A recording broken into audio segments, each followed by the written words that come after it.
দর্শক, এই মুহূর্তে রাজধানী বিএনপি চেয়ারপারসনের গুলশান কার্যালয়ে শ্রীকৃষ্ণ জন্মোৎসব উপলক্ষে সনাতন সম্প্রদায়ের ব্যক্তিবর্গের সাথে মতবিনিময় আয়োজনে কথা বলছেন বিএনপির ভারপ্রাপ্ত চেয়ারম্যান তারেক রহমান। আমরা সরাসরি চলে যাচ্ছি সেখানে।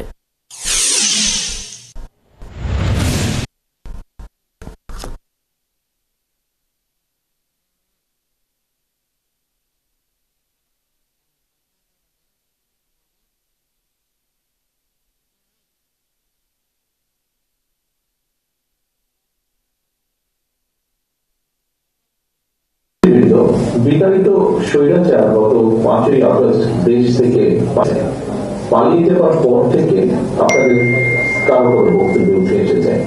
আজ পর্যন্ত সংঘটিত বিভিন্ন ঘটনা এবং উদ্ভূত যে পরিস্থিতি, এগুলো পর্যালোচনা করলে কিন্তু নিঃসন্দেহে